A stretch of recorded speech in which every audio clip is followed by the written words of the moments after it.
কিন্তু আমরা যদি আশ্রয় না করি, আমরা গুরুদেবের চরণ আশ্রিত না হই, তাহলে আমরা হাঁটবো কি করে? আমরা পড়ে যাব। তাই গুরুচরণ আশ্রয় করতে হবে।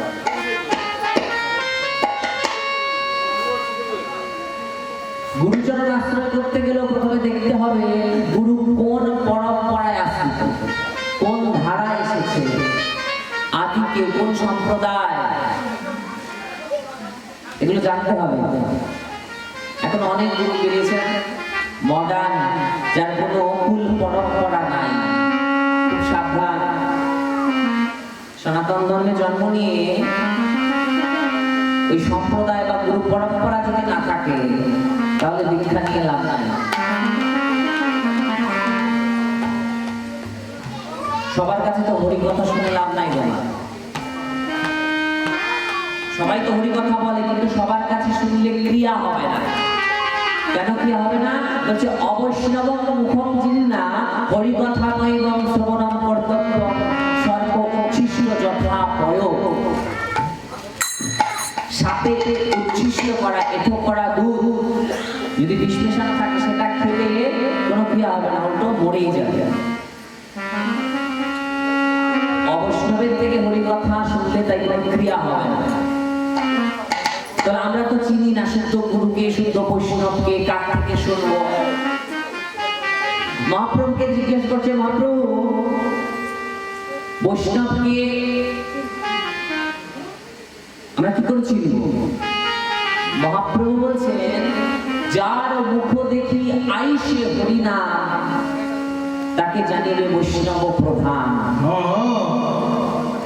যার মুখ দেখে আমাদের মুখ থেকে হরিকথা বেরোয়, রাস্তা দিয়ে যদি কোনো একজন সাধুগুরু যায় হেঁটে, তাকে দেখে আমাদের মনে হয় তাকে একটু নমস্কার জানিয়ে বলি হরি বল, রাধে রাধে, হরে কৃষ্ণ, বেরিয়ে যায় আপনা আপনি। যার মুখ দর্শনে আইসে হরিনাম, সেই তো বৈষ্ণব প্রধান। এই বৈষ্ণবের কৃপা যদি কারো হয়, বৈষ্ণবের কৃপা যদি কারো হয়, তাহলে সে ভজনের মধ্যে অগ্রসর হতে পারে, নচেত নয়। গুরুদেবের কৃপা যদি কারো হয়, তবে সে ভজন মার্গে হাঁটতে পারে, নচেত নয়।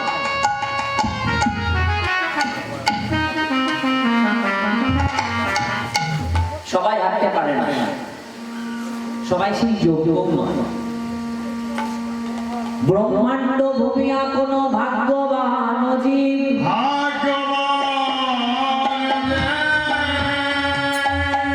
গুরু কৃষ্ণ প্রসাদে পায় ভক্তি লতাবি।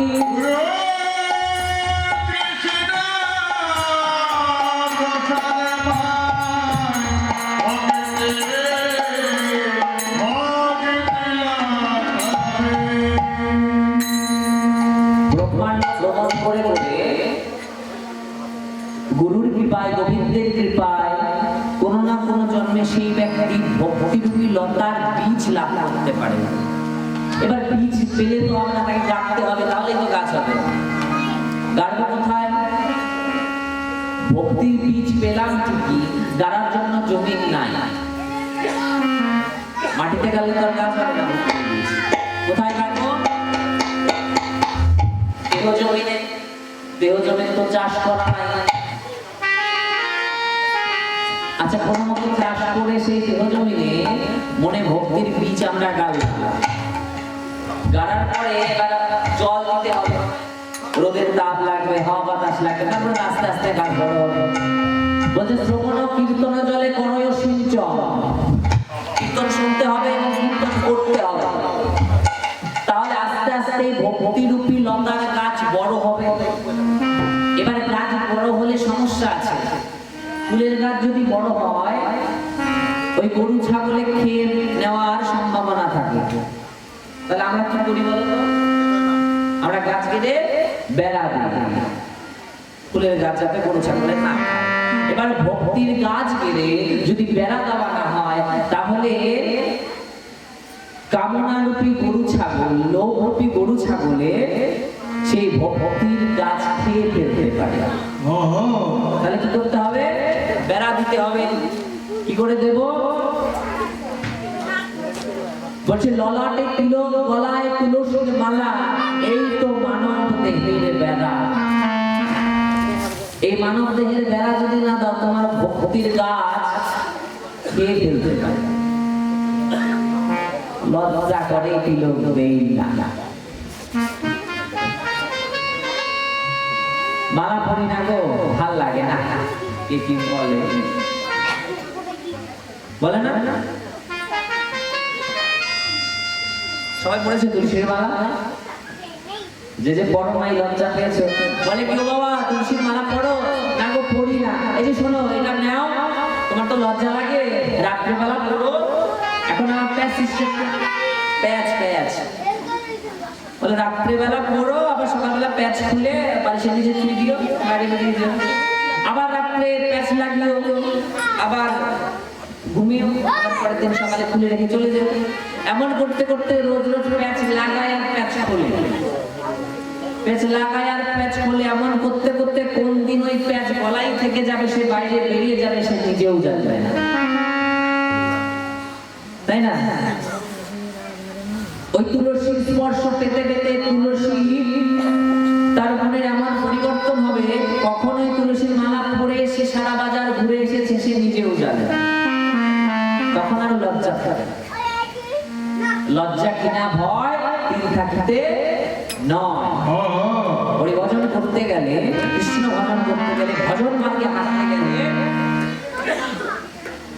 ওই তুলসীর মালা পড়তে গিয়ে লজ্জা পেলে চলবে না। যারা পড়ো নাই আজকে থেকে পড়বে তো নাকি লজ্জা করে? এখন অনেক সুন্দর সুন্দর তুলসীর মালা আছে, একদম জীবন বাদলা সরু যেটা তো বোঝাই যায় না। তো প্রথম ওগুলো দিয়েই শুরু করি।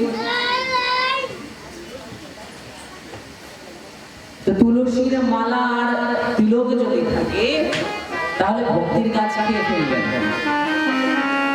কিন্তু এবার তিলক নিয়েও সমস্যা গো, না বললেই নয়।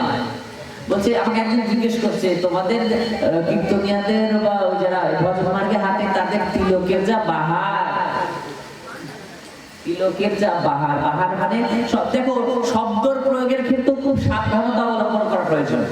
বলছে তিলকের কি বাহার, ওর সঙ্গে কি মুখ লাগাবো?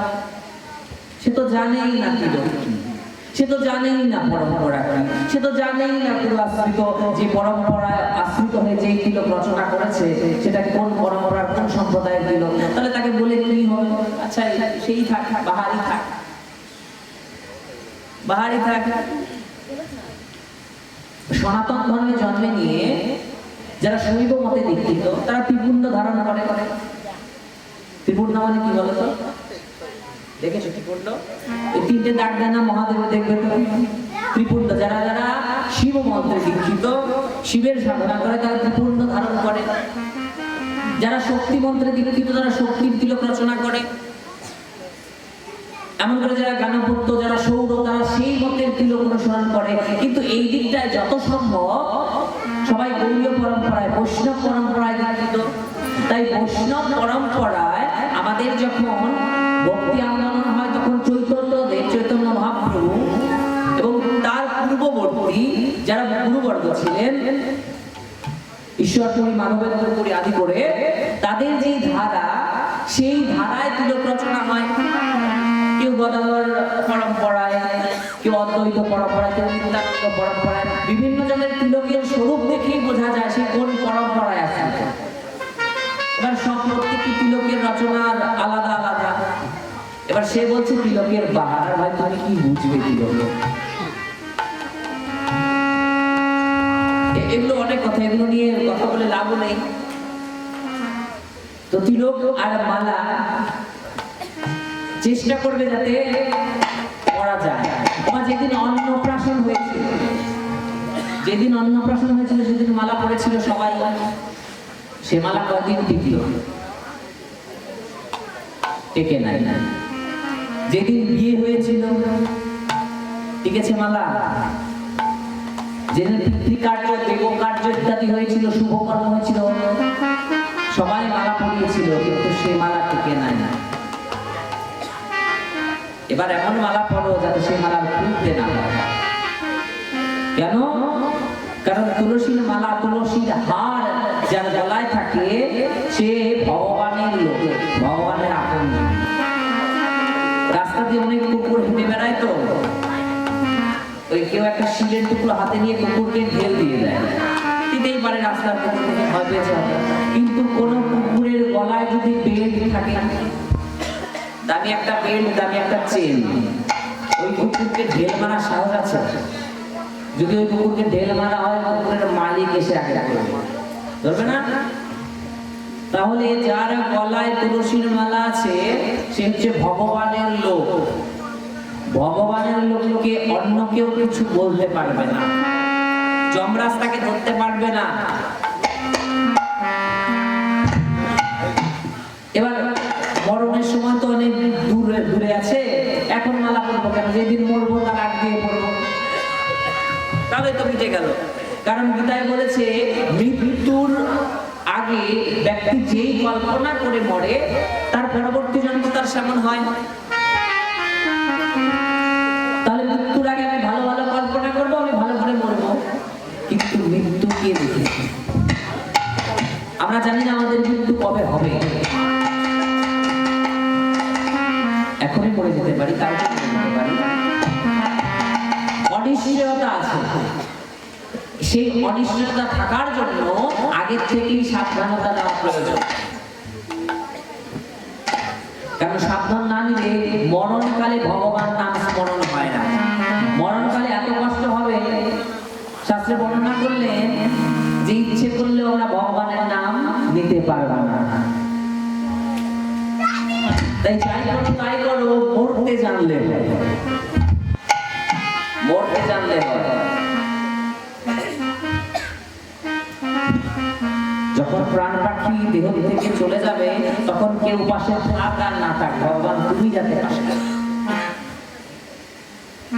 বৃন্দাবন ধাম হোক, যমুনার কিনারা হোক, কেউ আমার বর্ণে ভগবানের নাম গাক, আর এমন সময় যাতে আমার প্রাণ দেহ থেকে বেরিয়ে যায়।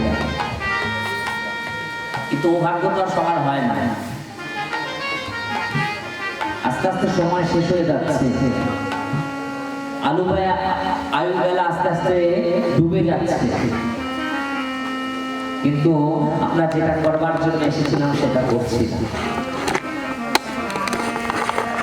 আমরা সবাই